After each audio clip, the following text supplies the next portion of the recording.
যুগ আধুনিক থেকে আধুনিক হচ্ছে, সভ্যতার যেমন বিকাশ হচ্ছে সেভাবে আমরা বিভিন্নভাবে শারীরিক মানসিক ডিসঅর্ডারে আক্রান্ত হচ্ছি।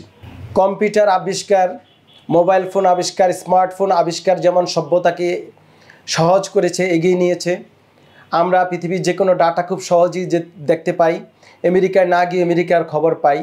তদ্রূপ এই ব্যবহারগুলোর কারণে আমাদের রোগীদের মানুষের শারীরিক মানসিক বিভিন্ন ব্যথা বেদনা, ডিসেবিলিটি, অনিদ্রা, অ্যাংজাইটি, ব্যক্তিগত পারিবারিক সামাজিক ধর্মীয় সেক্সুয়াল জীবনে সমস্যা দেখা দিতে পারে। এইটা একটা মানুষের জীবনকে সম্পূর্ণ ডিসেবল করে ফেলতে পারে, সম্পূর্ণ তাকে বিছানায় ফেলে দিতে পারে। এই যে কম্পিউটার, এই কম্পিউটারের ব্যবহারের ভুলের কারণে, এই যে স্মার্টফোনের ব্যবহারের ভুলের কারণে, এই যে ল্যাপটপ, অ্যানাদার ট্যাব বা বিভিন্ন ডিভাইস বা প্রফেশনাল বসা চলা ফেরা, ডেস্ক, চেয়ার, টেবিল, এই সকল কারণে দেখা যায় যে আমাদের কোমরে, মেরুদণ্ডে, ঘাড়ে, পিঠে, হাঁটুতে, পায়ের তলা, হাতের মাসেল, আঙ্গুল, ঘাড়, মাথা বিভিন্ন জায়গায় রিপিটেড ইনজুরি হতে থাকে। ভুল পশ্চার, সঠিক আর্গোনমিক্স না জানা, মানে কাজের নিয়মকানুন না জানা, ভুলভাবে বসা, ভুলভাবে কম্পিউটারের মনিটরের ভুল ব্যবহার, ল্যাপটপ বা মোবাইল ফোনের ভুল ব্যবহার, অতিরিক্ত ব্যবহার, শুয়ে বসে ব্যবহার, বিভিন্ন কারণে দেখা যায় যে রিপিটেড ইনজুরি হতে থাকে এবং প্রদাহ হতে হতে আপনার জয়েন্টে, স্পেশালি ঘাড়ে ডিস্ক প্রলাপস হতে পারে, পিঠে ডিস্ক প্রলাপস হতে পারে, কোমরে ডিস্ক প্রলাপস হয়ে যেতে পারে, হাঁটুতে প্রবলেম দেখা দিতে পারে, মাসেলের শক্তি কমে যেতে পারে, মাসেল পুল হতে পারে, স্প্রেন হতে পারে, স্ট্রেন হতে পারে, ডিসেবিলিটি হতে পারে।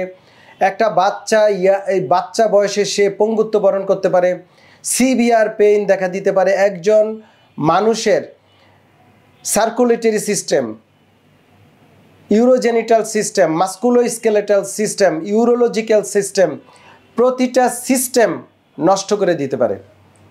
এই কম্পিউটার, মোবাইল ফোন ব্যবহারের এর ভুল প্রয়োগ বা ভুল ব্যবহার বা সঠিকভাবে না ব্যবহার কারণে দিন দিন বিভিন্ন রোগী আমাদের কাছে আসছে মাংসপেশির ব্যথা নিয়ে। রোগী অনেক সময় চাবানো কামড়ানো বলে, রোগী অনেক সময় পারিবারিক সমস্যা দেখা দেয়, তাদের ঘর সংসারে অশান্তি আসতে পারে, অনিদ্রা বা অ্যাংজাইটিতে ভুগতে পারে, অনেক সমস্যা দেখা দিতে পারে। আসুন এই ডিভাইসগুলো আমাদের যেমন সভ্যতার খুবই ইম্পর্টেন্ট, এই ডিভাইসগুলো ব্যবহারটা আমরা জেনে নেই। আমরা যেন কম্পিউটার বসার সময় সোজা হয়ে বসি, মনিটর সোজা রেখে আই লেভেলে মনিটর রেখে কম্পিউটিং করি, ল্যাপটপ প্রফেশনাল কাজে ব্যবহার না করি, প্রফেশনাল কাজে ডেস্কটপ ব্যবহার করি। কম্পিউটারে বসছেন তো বসছেনই, এই কাজটা করবেন না। প্রতি আধা ঘন্টা 1 ঘন্টা পর পর একটু উঠবেন, আবার দাঁড়াবেন বা রুমে একটু পায়চারি করবেন। অনেকে ল্যাপটপ প্রফেশনাল কাজ করেন, সেটা হ্যাঁ আপনি হয়তো সেমিনার সিম্পোজিয়ামে নিয়ে যেতে পারেন বা স্মার্টফোন, নো প্রবলেম, কিন্তু পেশাগত কাজে আপনাকে অবশ্যই ডেস্কটপ ব্যবহার করতে হবে এবং কাজের ফাঁকে ফাঁকে বিভিন্ন স্ট্রেচিং এক্সারসাইজ করতে হবে। আপনার যে চেয়ারটা বসেন সেটার জন্য রিভলভিং চেয়ার হয়, তাহলে খুব সহজেই আপনি আপনার কাজটাও করতে পারবেন এবং আপনার এই শারীরিক যেই ব্যথা বেদনা বা মাংসপেশির বা হাড় জোড়ার ক্ষতি বা ক্ষয়রোগ বা ডিসেবিলিটি হতে পারে, তা থেকেও কিন্তু আপনি মুক্ত থাকতে পারবেন। স্মার্টফোন প্রফেশনাল কাজে ব্যবহার না করে শুধু সাময়িক ব্যবহার করি, টানা মোবাইল ফোন না চালাই, টানা ল্যাপটপ বসে না থাকি, বাচ্চাদের হাতে মোবাইল ফোন ল্যাপটপ না দেই, চেয়ারে বসে বা ফ্লোরে বসে বা খাটে বসে বসে মোবাইল ল্যাপটপ না চালাই, এগুলো আমাদের সচেতনতা খুবই জরুরি। পাশাপাশি টানা 1 ঘন্টা বসে না থাকি, আই লেভেল মনিটর ঠিক করে বসে আমরা যেন এগুলা কম্পিউটিং করি। পাশাপাশি আমার ইউটিউব এবং ফেসবুকে এই সংক্রান্ত প্রচুর ডাটা আমি দিয়েছি, বিভিন্ন এক্সারসাইজ আছে, সুইমিং করতে হবে, হাঁটা চলাফেরা করতে হবে, খেলাধুলা করতে হবে, বাচ্চাদেরকে খেলাধুলায় যেতে দিতে হবে, অতিরিক্ত মোবাইল ফোনে আসক্তি কমিয়ে ফেলতে হবে। এগুলা থেকে আমাদের যে সমস্যাগুলো দেখা দেয় এগুলা আমরা খুব সহজেই মিনিমাইজ করতে পারি।